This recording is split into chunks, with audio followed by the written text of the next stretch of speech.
And Ya'juj is a tribe, and Ya'juj is another tribe, but they are related. And they are actual human beings. Ya'juj and Ma'juj are human beings. They are tribes that actually exist on earth. They existed close to the time of Musa alayhi salam, in an era of a great king named Dhul Qarnayn. He had so much power, so much authority, that his kingdom reached almost the whole world. And Allah subhanahu wa ta'ala talks about Dhul Qarnayn in Surah Al-Kahf. He said he found people there that were very primitive in speech. So he said, "Oh, Dhul Qarnayn, Ya'juj and Ma'juj are very corruptive on earth. They kill, they take, they steal, they do all these things. Can we give you some help, bring you some people, so that we can help you to make a barrier between us and them, so that they can't come to us and they can be cut off from the world?" Then Dhul Qarnayn replies, he said, "Allah has already given me enough power. I don't need your help. Thank you for offering. But what I want you to help me with is just a little bit of starting off the foundations of the wall. I'll make between you and them a wall."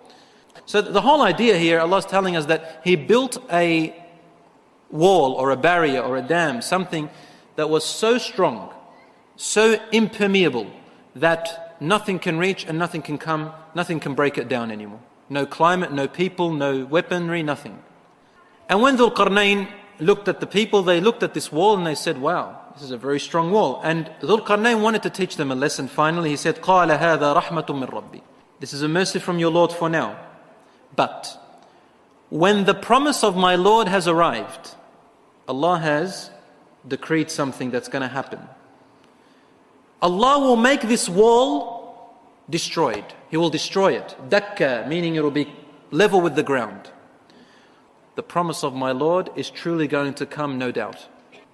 The Prophet ﷺ, in the Sahihain, in Bukhari and Muslim, the Prophet ﷺ woke up one afternoon, very frightened, or very concerned, fazi'an, like he was concerned, shocked. And he said, "La ilaha illallah," out of shock. Woe to the Arabs from a bad thing that has come very near. Today, the wall of Ya'juj and Ma'juj has been opened as much as this. And he made a ring with his fingers. He said, "This much has been passed through the wall of Ya'juj and Ma'juj." Now, what does this mean? Does that mean that Ya'juj and Ma'juj have already pecked through the wall since that time? Allahu A'lam. What it means though is that it is close. How are they breaking through? Allahu A'lam. How much of it is actually now open? Allahu A'lam. But the point is, when it's finally opened and Ya'juj and Ma'juj are able to come out, it'll be the time when Allah has decreed and they will come out. And this is the way it will happen when the day comes. First of all, Ya'juj and Ma'juj are unable to get out of there. Number one, there are many reasons why. Number one, as we said before, they are a very primitive people. Their understanding of technology is not like ours. They don't know what's going on in the world right now. They don't have computers, they don't have airplanes, they don't have these weaponry we have. They have nothing. And they are between mountains. These mountains are covered with such bad climate that if they try to go up these mountains, they'll die. So they can't go around or on top of this wall. And when they come out, they just destroy. They destroy, rob, rape, kill, murder, all of these things. And they just worry about, they want to be the leaders of the world. They want to be the power, but in a very, they're like gangsters, but the worst of gangsters, like thugs, the worst of thugs ever seen, ever known.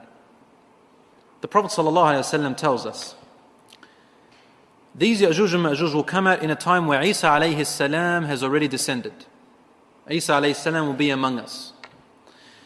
And Allah subhanahu wa ta'ala will send Jibreel alayhi salam to Isa to tell him alayhi salam that a certain type of servants of mine, meaning creations of mine, have now been released. Allah is talking about Ya'juj and Ma'juj.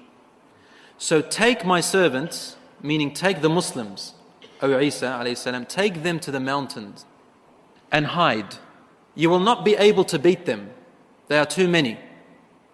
There are so many, my dear brothers and sisters, Ya'juj and Ma'juj, that the Prophet ﷺ once, He sat down with his companions and said, for every one person that enters paradise, 999 will enter hellfire.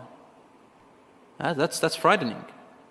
It means, like, do we have any chance for every one person, 999 enters hellfire? So the Sahabas were concerned and they asked him, Ya Rasulullah, therefore none of us will enter paradise, maybe. Who's going to enter it? He said, don't worry. From your nation, meaning from my nation, just from the Muslims that ever exist, from the time of Muhammad ﷺ till the end of time, just from the Muslim nation, not from the world, from the Muslim nation, from every one of you, there is 999 of Ya'juj and Ma'juj.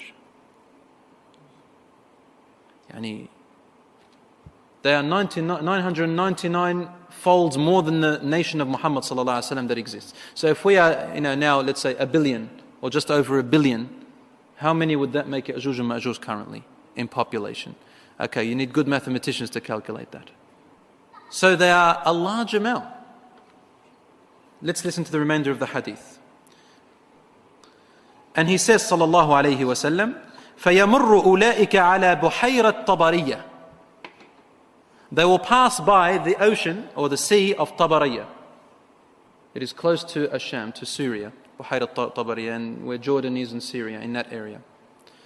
They will come past Buhayrat Tabariyah. And what happens there? فَيَشْرَبُونَ مَا فِيهَا. They will drink every bit of water that's in it. وَيَمُرُّ آخِرُهُمْ. Now they're coming, like group after group, yeah, because there's a large amount of them. So the first amount of them will drink it all. And then either in the same day or a few days later, the other group is still coming. And they'll come to the same Buhayra, this little sea, and they won't find any water in it. They drank it all. They will say, we think that there was once upon a time water here. Okay, this indicates that they are phenomenally large population. He said, Isa and his companions will be imprisoned. Imprisoned meaning they'll be restricted to the mountains. We will have no way to get to food. فَيَرْغَبُ إِلَى اللَّهِ عِيسَى وَأَصْحَابَهُ. Then Isa and his companions will start supplicating to Allah. They'll make dua to Allah because they'll be in such a hard time. Allah subhanahu wa ta'ala will respond to the dua of Isa and his companions, and he will send a disease, a worm. Naghaf is a worm, type of worm or a type of parasite that will come out of the necks of the Ya'juj and Ma'juj as a disease. It'll be in their necks. That's where the disease will be situated. And then they will all look like as if they had been killed all at once. Like you're in a battle and they'd be killed all at once. They'll all die wherever they are on earth. Then Isa and his companions will be told to come down. How will they be told? Isa will send a man. He'll say, who of you will volunteer to go down and check if Ya'juj and Ma'juj are dead or still alive? But if you go down, it means you're sacrificing yourself. If they're alive, they're going to kill you. So one man will go down and find that they're all dead, and he will tell Isa and then Isa this will be a cause for him and his companions to descend from the mountains and come back on earth to eat and drink and live. Then Isa and his companions will ask Allah again to remove these people from there. So then Allah sends طَيْرًا كَأَعْنَاقِ الْبُخْتِ. He will send birds that have necks like the necks of vultures. فَتَحْمِلُهُمْ. It will carry their bodies. And this indicates to us that either their bodies are small in build or that they would have decayed, decomposed to the point where they become light. And they throw their bodies places where Allah subhanahu wa ta'ala wills for them. Then Allah subhanahu wa ta'ala sends rain and it fertilizes the land and their stench is gone. This is Ya'juj and Ma'juj. What's the wisdom behind it? Allah subhanahu wa ta'ala knows best, but they are one of the major signs that the end of the world has come very, very near.